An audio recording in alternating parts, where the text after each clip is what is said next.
What is up, everyone? We have another Lego review video here. So in this video, we'll be going over the Lego Clone Turbo Tank. This set was released in 2006. It is set number 7261, and it has 801 pieces. This set also retailed for $89.99 and was released originally in 2005 with a light up Mace Windu figure. So we had a Mace Windu with a lightsaber that lit up, and then they released it again in 2006 without the Mace Windu, and instead we got an extra clone to make up for it. So this set is the Clone Turbo Tank, also known as the Have A6 Juggernaut, officially by the GAR. So this set has 5 Clone Trooper minifigures. This set has the most Clone Trooper minifigures than any other Lego set ever released, except for the Republic Dropship and AT-OT. That set has, I believe, 9 or 10 minifigures, so that has the most. This one, but when this was released, it had the most, and it remained the most for a few years. It also has 2 Battle Droid minifigures, one of which has a cannon, and the other has a gun. So let's start off with the guys. Here we have a 327th Star Quark Trooper. This guy has a nice pauldron. Mine's a little faded, so it's like a more, I don't know how to describe it. It's like a more faded type of orange, but it's supposed to be like a more reddish orange, so it's supposed to be a lot darker. But we got that. He's got dual pistols, so 2 pistols. 327th Star Corps armor. This is the first set to have one of these guys. So you can see the white markings on, not white, the yellow markings on it. He's got a little bandolier there, and the cool stripes and everything. So I like to think that this was Bly, because in episode 3, Bly was there was the whole convoy of Republic vehicles on Felucia, and then Bly was there, and he was the only commander. So I figure, like, since this is like one of the only like big vehicles from that, I like to think that was Bly, because like he was the only guy with a pauldron.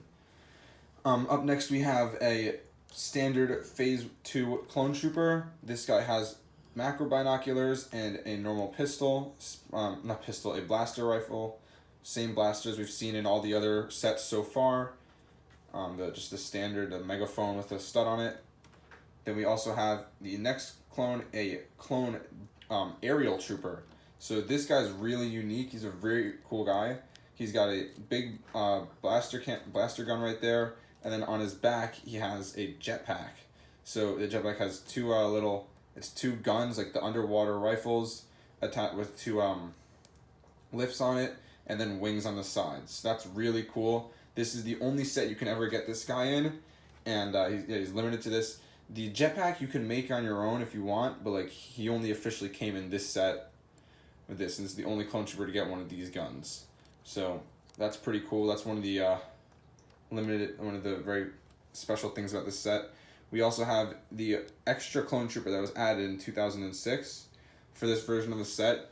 Originally it was just 3 Phase 2 clone troopers and then the scout trooper, but when they removed the light up Mace Windu, they added this guy in and gave him an orange blaster.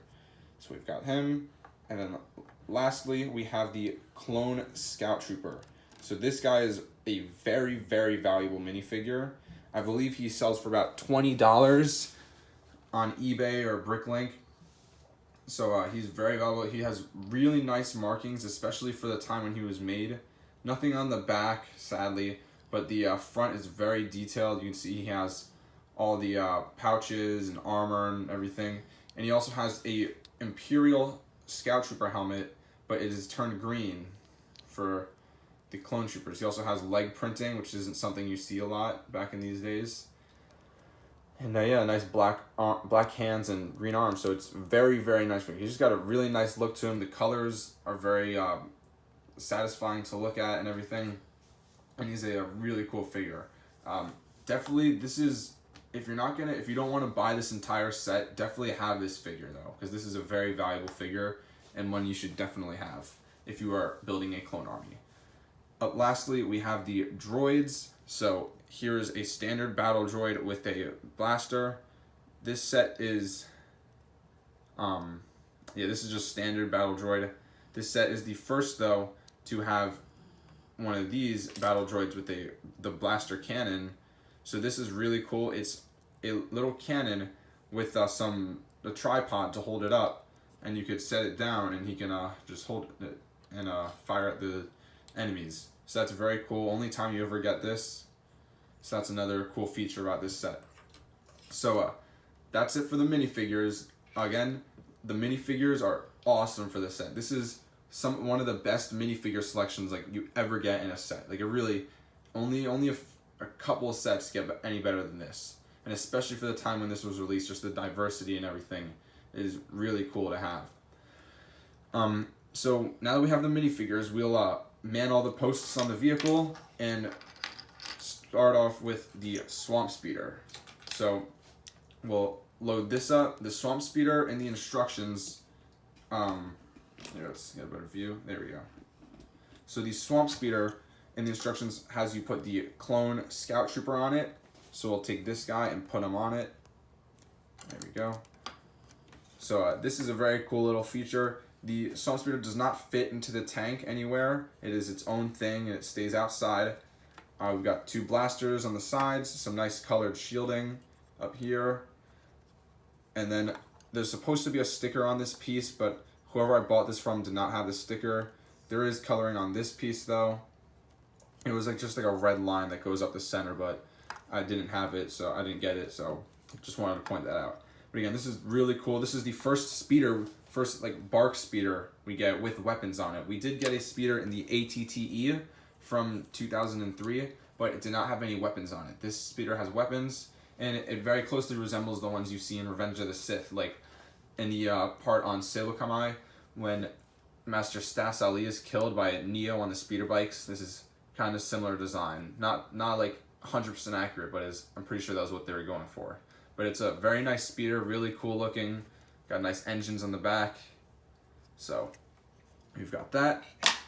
Now that that's done, we have the turbo tank. So this is probably one of my favorite sets of all time. Like this is a really, really cool set, and like I thought this was cool, and then when I got the Clone Wars Clone Turbo tank, like was even better with detailing and everything. But this one with the playability features is definitely one of the best. Like you doesn't get much better than this. So let's see. Try to angle this the best way. There we go. That pretty much gives you a view of the whole thing. So first off, before we do anything, we'll start from the top and get this out of the way. So up top, we have a nice little viewing platform. So the viewing platform can pretty much stays up here. You can put a trooper, so the trooper with the macro binoculars, you can stand him up there or sit him up there. Like this. See? So, yeah, there we got that. He's chilling up there. And then the way this works, some people do not know this, but the viewing platform can actually go down. So all you have to do is rotate it to the side, bring it down, and then rotate it back up. And it can move up and down. A lot of people thought that when they built it, it could only stay up here, but it can indeed go down. But we'll keep it up for the video because it looks cooler that way. Now, moving on, we'll work on the front. So, drop some pieces. So, up front we have some lasers over here. Oh, there we go. So we got 2 lasers right here in the front, and then on these sides, most people thought that they were lights, but they're actually missiles that fire out of the turbo tank. That's what these were intended to be when it was made. And then we have some nice decaling for the bridge and a little hatch that opens up. So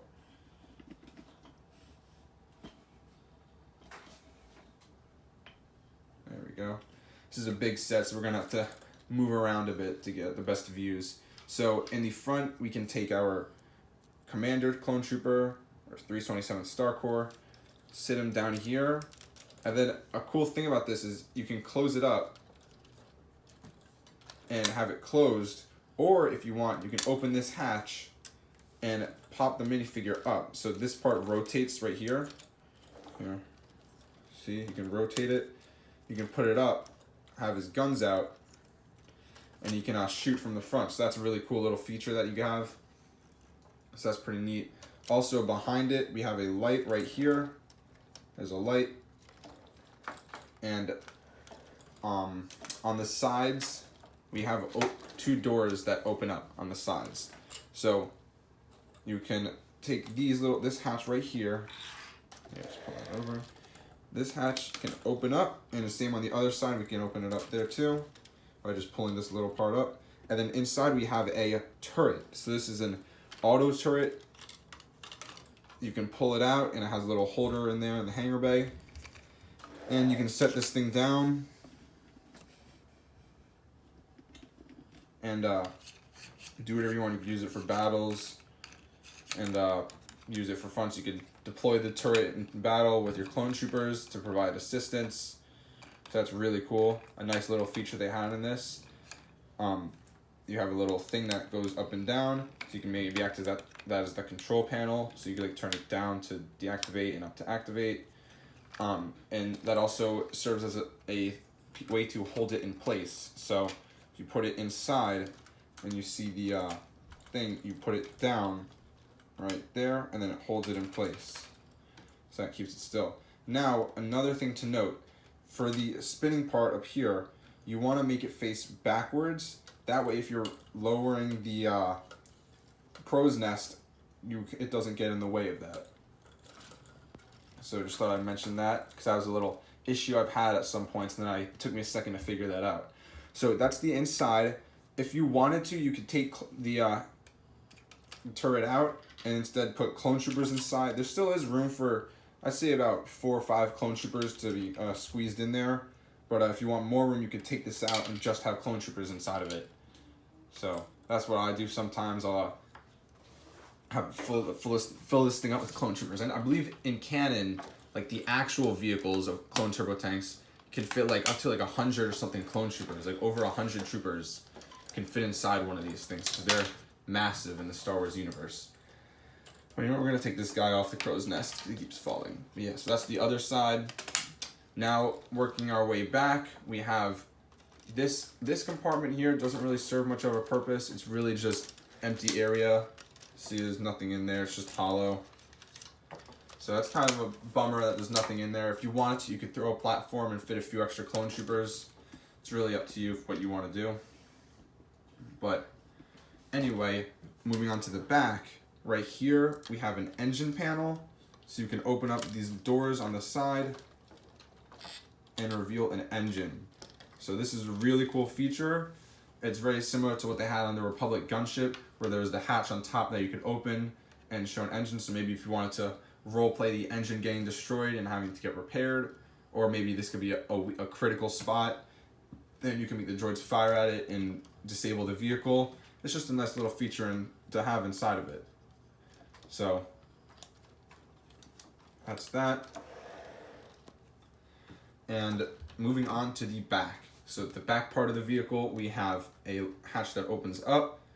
Inside here is where the gun storage is. So in the instructions, it tells you can, give me a second, piece broke off. All right. So anyway, in the instructions, so give you a better view of that, you can put the guns right here on these seats. So you can take this guy's gun and put it right here. And then the other gun that I have here is, if you wanted to convert the aerial trooper back into a standard trooper, you have the gun here, and you could take the rest of the gear off and use that. So that's how that works. And then there's 2 seats, 1 seat here, 1 seat in the back. You could take your trooper out, or any troopers really, and put them in here to sit down. And the front seat operates the guns in the back, and then the back seat, I'll put this guy in here for now, operates the turret on top. So this little turret right here that can rotate 360 degrees. So that's for the back of the vehicle. I know a lot of people get the front and back confused, because if you look at it, it looks like this is the front of the vehicle and this is the back. But in reality, this is both well, in reality, both sides could act as the control center. So let's say this side got blown up, you could still control it from over here, but that is the actual front of the vehicle, like the forward position. So that's that. Although, if you do look closely, it does resemble an AT-AT, where that would have been the head on the AT-AT, and that's the body, because that's where the concept originated from. These are the predecessors to AT-ATs. What they did was they removed the wheels and added 4 legs on them. So that's some cool things. So up here, what I'm fixing right now is another really neat feature that they have added. So up here, up top, we have these little, I guess, trapdoor type things which open up, or hatches. There's one on this side and one on the other side. You can open these up, and then if you wanted to, you could take a clone trooper. We'll take the guy out of the front. And you could take the clone trooper and put him right up here. That way it looks as though he were firing out and you could face any direction you want. So that's a really neat feature. You don't have that in any of the other turbo tanks. So that's really cool. They can put the guys in there, the clone troopers in there, and make them fire out. And we also have up top, the last thing is this laser. So this laser can rotate 360 degrees and can fire up and down and do pretty much whatever you want it to do. So I think that laser is also controlled by one of the people inside the cockpit, either way, in either the front or the back. So that's that for the vehicle. That pretty much, we've got everything filled up. We'll take this guy out and make him the driver now. Actually, no, we'll put him up here for the fun of it. But yeah, that's pretty much it for all the features. The last thing we have is the wheels. So the wheels are really cool. This thing can indeed move back and forth and turn. The only thing about the turning is that it is inverted, so that when you turn this thing, it's just that. When you turn it, let's say you were going left, you would have to tilt it to the right and then go left. Or if you wanted to go right, you would tilt it to the left and then go left. So that's just a little thing. All the newer ones have it so that you can tilt in the direction that you want to go. But that's something that kind of throws people off when they get this. But that pretty much covers it for the clone turbo tank. On the last thing is on the bottom, we have some Technic pieces and the main body of it holding it together. It's kind of dark in there, but here, that's what it looks like. So it's not really the nicest view. I mean, if you have it and you're looking at it from this angle, you can kind of see everything on it, and it doesn't, like, you can see the inside of this hanger, so it's not the best thing, but you can always tilt it a little bit to kind of hide some of the view. That's really one of the only problems I have. Just a lot of, like, if you look at it, you can see there's a lot of open and exposed areas on this thing. Like, there's holes here, there's loose pieces here, you can kind of see some of the Technic pieces. So just the armor and the way the plates look on it isn't the best. It still does look really cool and really accurate, but there's just a lot of gaps and stuff in it. So that would probably be one of the only problems I have with this set. Other than that, I think it's an awesome set to get. Definitely one you should have. If you don't want to get the original one, I definitely would recommend getting the newer, or not newest, but the more recent the Clone Wars one, based off of the Clone Wars TV show. That one is basically like this, but bigger and better. Maybe a few less playability features, but it is definitely something I would strongly recommend get. And if you don't want to get this set, definitely get the Scout Trooper. He is a must-have minifigure for your clone army. And also get the Clone Commander Trooper with the pauldron. And if you want, maybe you could build one of these jetpacks for the Aerial Trooper, or you could buy one online and stick it on one of your clones. But that about covers it for the Clone Turbo Tank from 2006. So I really hope you enjoyed this video. This is an awesome set. I really like it. It was one that when I got it, I was extremely excited to build. It did take a pretty decent amount of time to build. I believe it's 800 pieces, 801 pieces. So it will take a while. It's a big set, but definitely really cool. And And if you want like playability features and stuff for having battles, this is one that you should definitely get. So official rating, a thumbs up. A thumbs up mainly for playability and having battles. For design and looks, it's good. It kind of gets the job done, but it could be better. Hope you enjoyed this video. We have more stuff coming out, and I will see you next time.